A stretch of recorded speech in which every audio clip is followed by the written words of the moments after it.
Chairwoman. One of the things that it's interesting is being former staff, and Ms. Bean, you worked for Senator Levin for a number of years, 30 years? Yeah.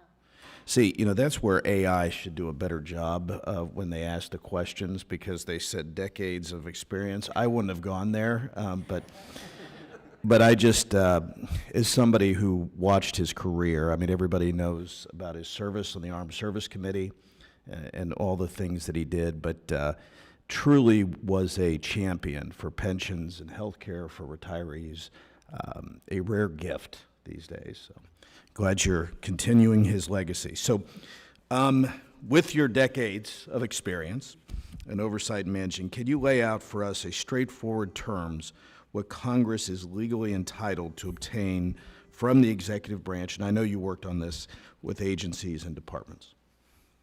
Well, the Supreme Court has been very clear that as long as Congress has a legislative purpose, Congress has broad authority to obtain information. The Supreme Court first affirmed Congress's authority to conduct oversight of the executive branch nearly 100 years ago in McGrain versus Doherty, and it reaffirmed that authority in 2020 in the Mazars case. And so here's some direct quotes from the Supreme Court in Mazars.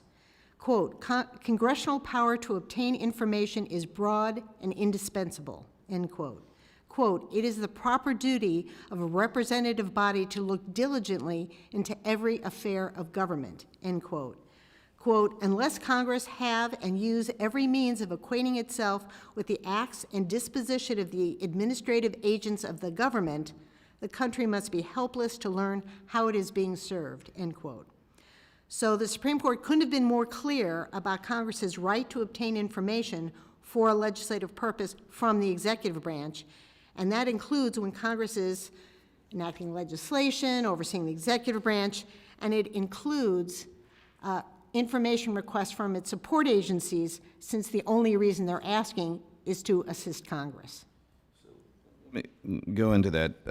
Given the reality of the executive legislative relations, do you think that changing CRS's statute would make a difference?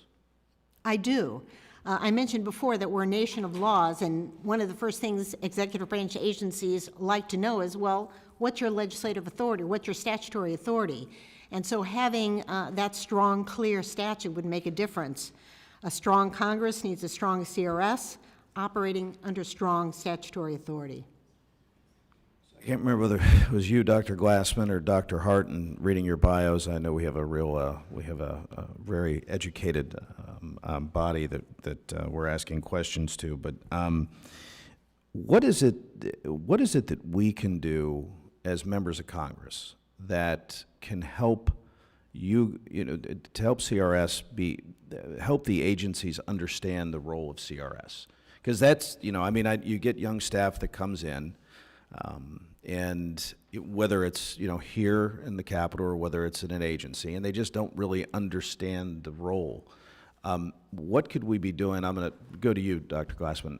What could we do better as a Congress to make sure the agencies know your role? Sure. I mean, I think one of the biggest frustrations I would have, that I would often have with staffers when we were both working on something together, was that the agencies didn't see CRS as an extension of, say, committee staff, right? And making sure the agencies knew that when CRS was requesting something, it was no different than if a committee staffer was requesting something. At least bringing it up on that plane would be extremely helpful. And in part because, there were a fair amount of times I would have requests where I'd be working with a committee staffer, and the reason I was requesting the data is because they wanted to remain anonymous. And they didn't want the agency to know that this committee was looking at this or that they were looking at this. And I would go to the agency and they would sort of just, not answer my thing. And I go back to the staffer and be like, can you call? And they'd be, they put their head, they throw their hands up in the air because that was exactly what they didn't want to do.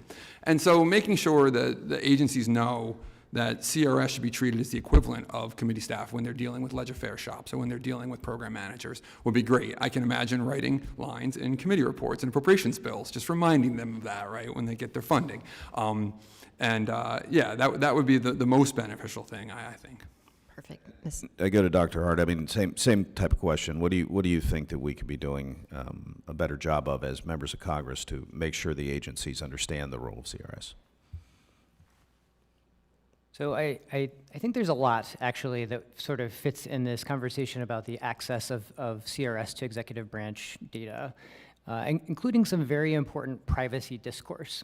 So CRS does not necessarily need unfettered access to executive branch information. So for example, the Census Bureau collects a lot of information from the American public that we place very important privacy protections on. We're not necessarily talking about CRS getting access to the confidential records of the Census Bureau. We're having a conversation about aggregate information, I think, is largely what CRS is looking for in ensuring that aggregated administrative records. So I think there's an important starting point that CRS is going to need to understand about what it actually needs. Then there's a second level of this about the executive branch has an expectation of transparency in communicating when it's using data. CRS doesn't have that same expectation. You're just talking a little bit about a veil of secrecy, in a sense, between the communications that CRS has with members. However, when we talk about evidence production in the executive branch, we're often encouraging transparency. I think we're going to have to reconcile that. Congress actually told the executive branch agencies to have more transparency as it's producing evidence. That to me seems like a bit of a conflict. So I think if CRS is going to have this legislation move forward, that communication, maybe this is part of the information campaign that you're describing, we'll have to figure that out. Thank you. Listen, I thank the witnesses, and I thank the chairwoman for being indulgent with her time, and with that, I yield back. Thank you, Mr. Carey. And at this